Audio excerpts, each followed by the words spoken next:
A'udzu billahi minasyaitonir rajim. Bismillahirrahmanirrahim.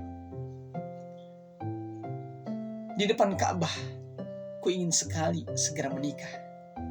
Musibah bukan karena kurang sedekah. Assalamualaikum warahmatullahi wabarakatuh. Alhamdulillah, wassalatu wassalamu ala rasulillah wa ala alihi wa mawalah, amma ba'du. Sahabat-sahabatku yang dirahmati Allah Subhanahu wa taala, apa kabarnya di malam minggu ini? Semoga senantiasa Allah lindungi dan Allah jaga teman-teman dimanapun berada. Di malam minggu ini kita akan sedikit membahas tentang yang namanya musibah.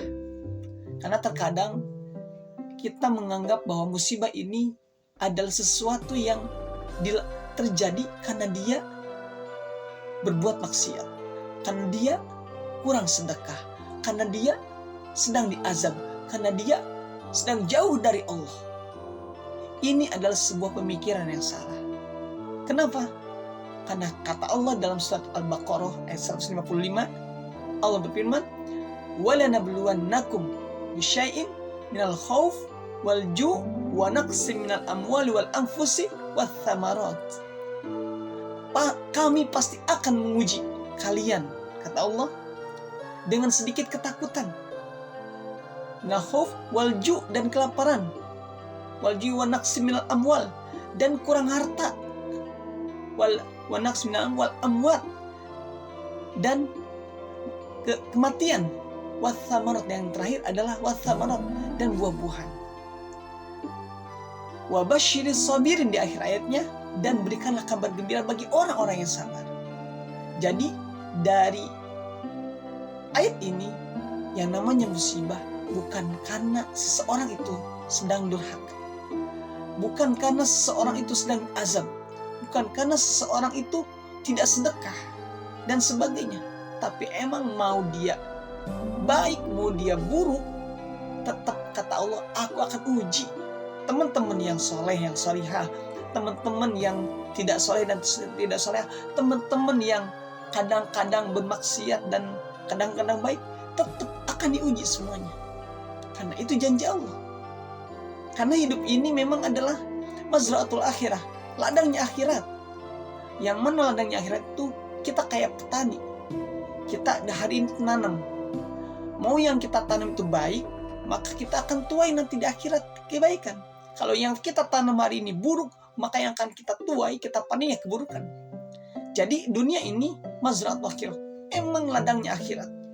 Kalau kita senantiasa sholat, baca Quran, berbuat baik kepada tetangga, baik kepada istri, baik kepada suami dan kepada anak, maka itu yang Allah ridhoi.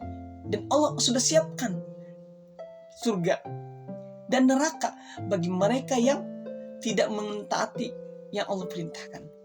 Teman-temanku yang dirahmati Allah Subhanahu wa taala, oleh karenanya selagi kita masih berada di dunia yang fana ini, maka kita harus senantiasa menumbuhkan rasa kecintaan kita kepada apa-apa yang Allah ridhoi. Dan jangan menganggap bahwa ketika musibah jatuh kepada kita, itu Allah sedang mengazab kita. Karena pernah suatu hari saudara saya mengatakan, ini sedang diazab dan di sana. Dan ternyata bukan itu. Allah sudah jelaskan dalam surat Al-Baqarah tadi ayat 155, yang baik, yang buruk, yang beriman, yang gak beriman akan tetap diuji. Kenapa? Karena kita masih hidup. Selama kita masih bisa bernapas, masih kita mendengar, masih bisa bangun pagi, membuka mata kita, maka pada saat itu kita pasti akan diuji.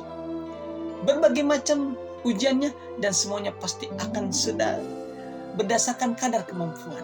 Teman-teman yang dirahmati Allah Subhanahu wa taala, apapun ujiannya, apapun musibahnya, apapun yang Allah takdirkan kepada kita, mudah-mudahan kita termasuk hamba-hamba Allah yang senantiasa bersyukur kepada Allah. Karena kata Allah apa? La in syakartum la azidannakum wa la in kafartum inna adzabi lasyadid. Selain bersyukur, kita juga semoga menjadi hamba-hamba yang senantiasa bersabar. Bersabar ketika takdir yang Allah berikan itu tidak sesuai dengan harapan.